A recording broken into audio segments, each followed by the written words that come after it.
The Mystery at Number 6 by Augusta Hewell Seaman. Chapter 13. Ike Massey's Last Effort. The return to the hotel was accomplished in rather a daze, so far as the young folks were concerned. It had been a bewildering afternoon, and the culmination had so taken their breath away that they were still incredulous that they could possibly have heard aright. "I suppose, considering the circumstances, that it would be just as well not to disclose to Mrs. Conant exactly all of our purpose in taking this trip, in case she agrees that she and yourselves may accompany me. It would be rather hard to admit another to share in this secret, and I do not anticipate any difficulty in arranging things so that she will suppose everyone except myself is off merely on a pleasure excursion. We will start day after tomorrow, if all goes well with that car of mine, and meantime, Sydney, you and I had better scout around and see if we can unearth any clue as to the direction the party took in making their escape. It ought not to be hard to trace a trio as conspicuous as they would be, and in a mule wagon, too.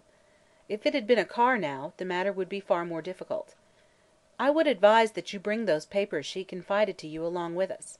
I will not ask to see them till there is good and sufficient reason to do so, and when you all agree that I am justified in having them shown to me." The matter of the expedition was introduced to Mrs. Conant by Mr. Tredwell himself that night. Owing to the fact that he had been a friend of her father, she was the more easily persuaded. And in addition, a trip down through Florida in Mr. Tredwell's luxurious car was a treat that no one could look upon without favour, especially as the life in a little phosphate town hotel had long since begun to pall. To the great delight of the cousins she gave her consent, and preparations for the excursion at once began to be made. The following morning was spent by Mr. Tredwell and Sydney in the latter's car, exploring all the region for a radius of a score of miles, striving to unearth any trace of the trail the fugitives had taken. It was, in the main, without any definite result. Several days had elapsed since the flight. More than that, as the earliest stage had doubtless been accomplished long after nightfall, few, if any, had noticed a mule wagon with its party of 3. Mule wagons were not at all uncommon, even travelling after dark, and Sydney suggested that in all likelihood Jerry had clung in the main to the unfrequented and poor roads and so kept out of sight of the greatest traffic. Since Mr. Tredwell was of the opinion that perhaps the owner of the old farmhouse might afford them some clue, they hunted him up. As Mr. Caswell had once told Sydney, he proved to be a doctor who lived in a nearby town.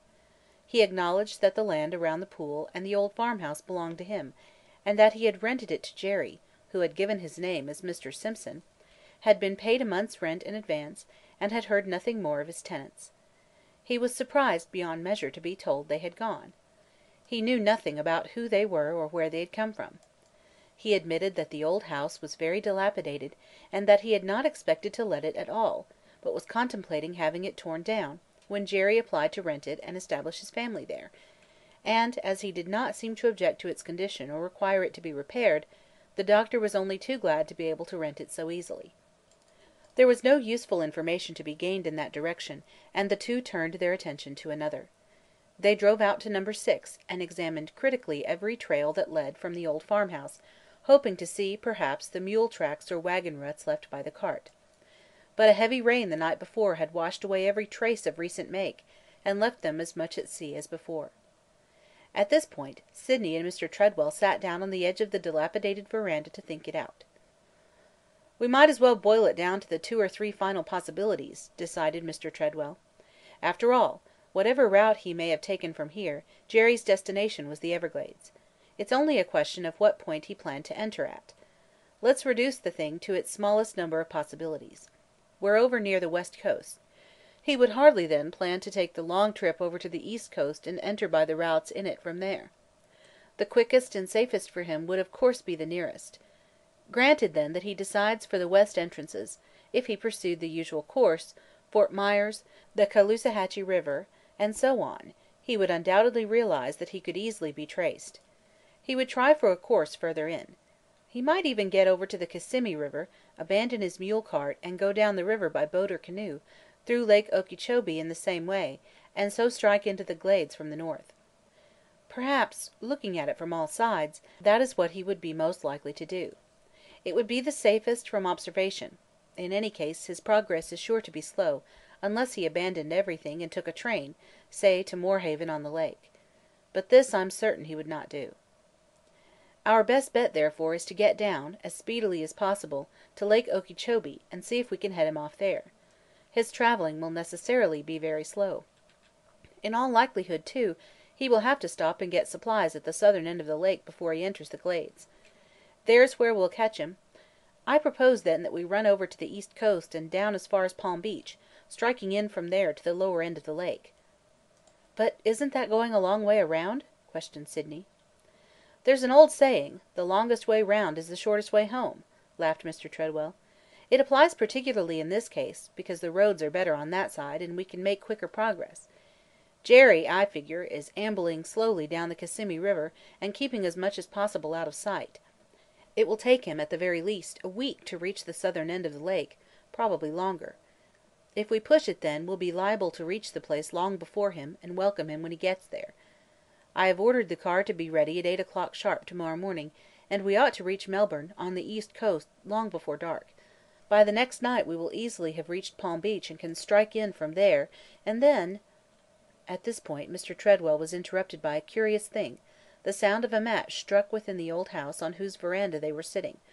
Both of them jumped as if they'd been shot. "Did you hear that?" Sydney whispered as they scrambled to their feet.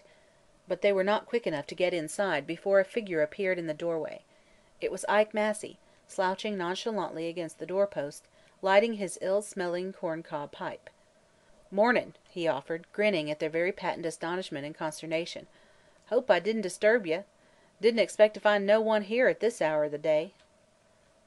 The man was evidently a stranger to Mr. Tredwell, who was looking him over in considerable surprise and annoyance. Sydney's mind, working like lightning, strove to figure out how Ike had got into the house without their seeing him, and just how long he might have been there. They had been all through the house themselves earlier in the morning, and it was certain that he was then nowhere about. He must have come in unobserved at the back door while they had been sitting there, and there was absolutely no telling when he had come or how much of their conversation he had overheard. Deeming, however, that discretion would be the better part of valor, and that it would be best all around not to exhibit any sign of worry to Ike, Sydney determined to do the polite thing. "You sure did startle us, Ike. Have you taken up your headquarters here? Meet my friend, Mr. Tredwell. This is Ike Massey, greatest hunter and fisherman in these parts." "I come in a spell back to see if I could find a match or two. Dropped mine in the pool, and they ain't no good now. Thought mebbe Jerry'd left a few around. Found a couple on the mantel shelf, but that's all. You ain't got any about you, friends, have you now?" It all sounded plausible enough, yet both could not help but feel that the man overheard much of their conversation, and that, no doubt, with intention. Sydney especially was convinced of this.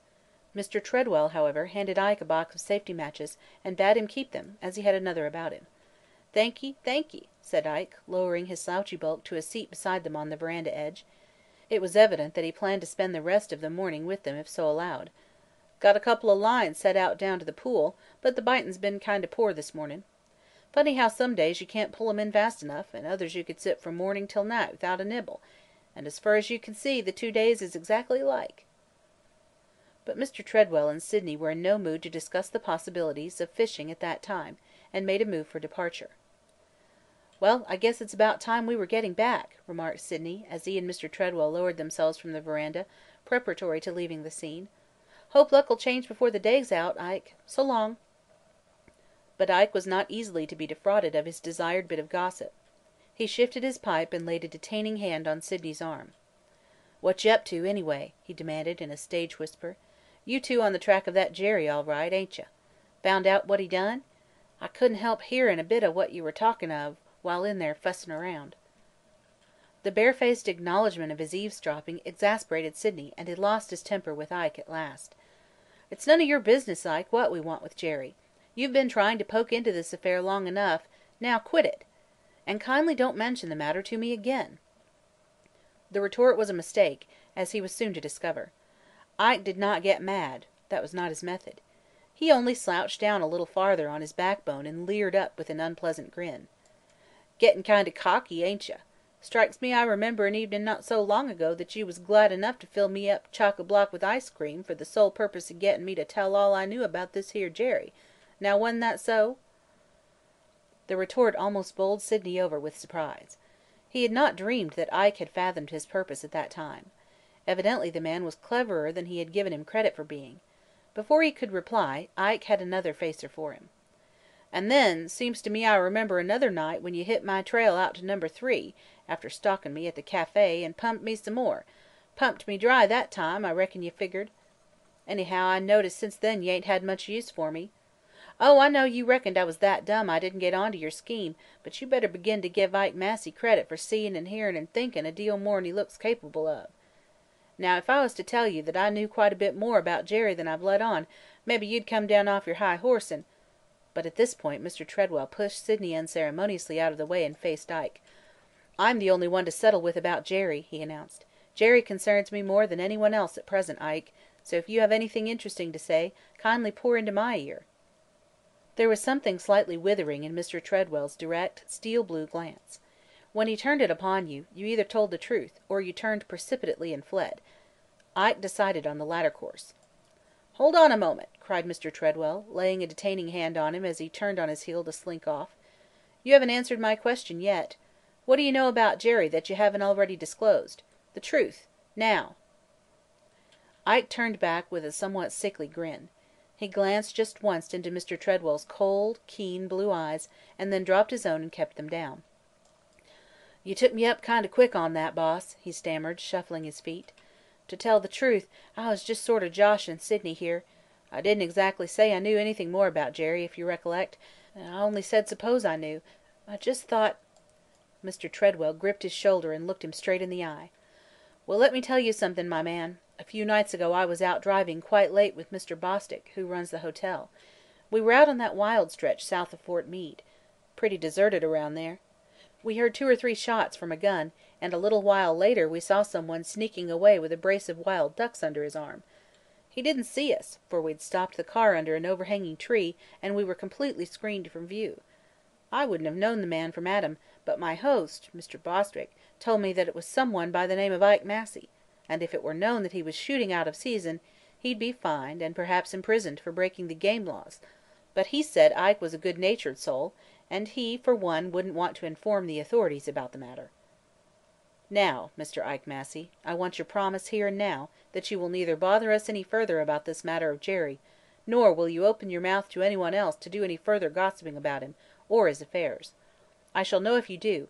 I shall give myself the pleasure of reporting you to the proper authorities on the grounds I have mentioned. Otherwise I shall not molest you. Have I your word?" Ike turned a countenance, now almost green with terror, for an instant up to Mr. Tredwell and stammered assent. And then, on being released from the grip that held him, he turned without ceremony and scrambled away to the rear of the house, and out of sight in an incredibly short space of time. Chapter 14